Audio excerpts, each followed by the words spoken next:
जो पार्टी मंचों से महिला सम्मान की दुहाई देती है, जो हर चुनाव में नारी शक्ति को अपनी राजनीति का पोस्टर बनाती है, वही पार्टी जब अपने सांसदों की बेहुदा भाषा पर चुप बैठती है तो सवाल उठने लाजमी है। क्या महिला सम्मान सिर्फ नारों तक सीमित रह गया है बीजेपी के लिए? क्या बहनों बेटियों के लिए सड़कें मांगने पर उन्हें उठवा लेने की धमकी दी जाएगी? बीजेपी सांसद राजेश मिश्रा का ताजा बयान यही सोचने पर मजबूर करता है कि सत्ता का नशा नेताओं से कुछ भी करवा सकता है। मध्य प्रदेश के सीधे जिले के एक गांव की गर्भवती महिला लीला साहू ने जब एक टूटी सड़क की शिकायत की तो जवाब में सांसद ने कहा, डिलीवरी की डेट बता दो, हम एक हफ्ता पहले उठवा लेंगे। अब आप जरा सोचिए, ये किसी सड़क छाप नेता का नहीं, संसद में बैठने वाले जनप्रतिनिधि का बयान है। क्या यही है बीजेपी का सुशासन? क्या यही है महिला सम्मान? जब एक महिला गर्भवती होकर सड़क के लिए अपील करती है तो जवाब में उसे सलाह दी जाती है कि पहले अस्पताल में भर्ती हो जाओ और फिर कहा जाता है उठवा लेंगे। नरेंद्र मोदी मंचों से मां बहनों का जिक्र करते हैं, जिक्र करते करते नहीं थकते, बेटियां बेटियां करते रहते हैं। हर भाषण में नारी गरिमा का पाठ पढ़ाया जाता है। तो फिर सवाल ये है, क्या प्रधानमंत्री को अपनी ही सांसद की ये भाषा सुनाई नहीं दी? क्या बीजेपी के नारी शक्ति के ठेकेदार अब इतनी घटिया भाषा बोलने लगे हैं कि उन्हें गर्भवती महिला की तकलीफ में भी पब्लिक स्टंट दिखने लगा है? लीला अपनी वीडियो में शिकायत करते हुए सीधे परिवहन मंत्री नितिन गडकरी को भी टैग कर देती हैं।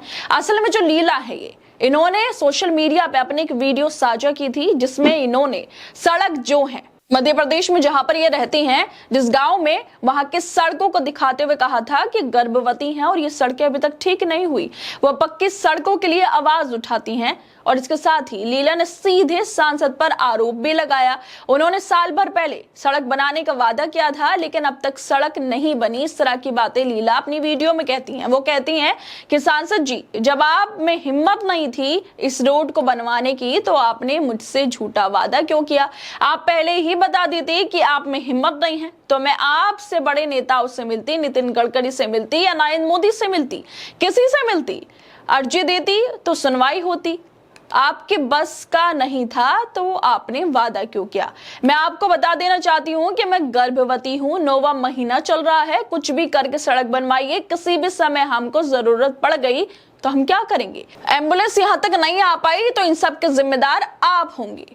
और इसी वीडियो को लेकर जब पत्रकारों ने लीला की इसी वीडियो को लेकर सांसद राजेश मिश्रा से सवाल पूछा तो उन्होंने जो लीला है उनको अस्पताल में भर्ती होने की सलाह दे दी। कह दिया कि हमारे पास एम्बुलेंस है, हमारे पास सुविधाएं हैं, हमारे पास वहां आशा कार्यकर्ता है, हम व्यवस्था करेंगे, चिंता की क्या बात है, अस्पताल में भर्ती हो जाइए। अगर ऐसी कोई बात है तो डिलीवरी की EDT होती है, यानी संभावित तारीख होती है, उसको हम एक हफ्ते पहले उठवा लेंगे।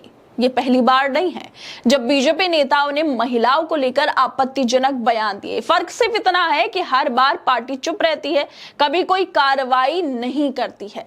और जिस तरह से बीजेपी के जो सांसद हैं उनकी एक घटिया भाषा सामने आई है, उसको लेकर कांग्रेस नेता रागिनी नायक ट्वीट करते हुए लिखती हैं उनकी भाषा को कि बेहुदा, घटिया और गलीज भाषा है। सांसद उठवाने की बात कर रहे हैं। आप सोचिए, बीजेपी के सांसद है जो एक महिला के लिए बोल रहे हैं उठवा लेंगे। क्या गर्भवती महिला कोई पार्सल है जिसे उठवा लिया जाएगा? सड़क मांगना अपराध है या अधिकार है? क्या मान लिया जाए कि बीजेपी नेताओं को ऐसी ओछी घिनौनी भाषा बोलने की आदत हो चुकी है? उन्हें ये शय आखिर मिलती कहां से है? क्या पार्टी के अंदर ऐसा कोई अनुशासन नहीं है जो इन्हें बोलने से पहले सोचने पर मजबूर करे? या फिर इन्हें पता है कि चाहे जो भी कुछ बोल ले ऊपर से कोई टोकने वाला नहीं है? हर बार जब कोई बीजेपी नेता महिलाओं को लेकर बेहुदा बयान देता है तो पार्टी मौन क्यों हो जाती है? प्रधानमंत्री हर मुद्दे पर अपनी बात रखते हैं, मन की बात भी सुनाते हैं, लेकिन जब उनकी ही पार्टी का सांसद एक गर्भवती महिला को उठवा लेने की बात कहता है तो क्या उस पर चुप्पी ही इनकी नीति बन गई है? क्यों अब तक उस सांसद पर कोई कार्रवाई नहीं हुई? ऐसे बयानों पर चुप रहकर क्या बीजेपी ये संकेत दे रही है कि नेता जो चाहे कह सकते हैं? जवाबदेही नाम की चीज अब पार्टी के अंदर बची नहीं है। खैर दोस्तों, आप लोगों को क्या लगता है जिस तरह से बीजेपी के सांसद ने ऐसी भाषा बोली है गर्भवती महिला के लिए, उसको लेकर हमें अपनी राय जरूर दें। बाकी तमाम खबरों को देखने के लिए जुड़े रहिए हमारे साथ।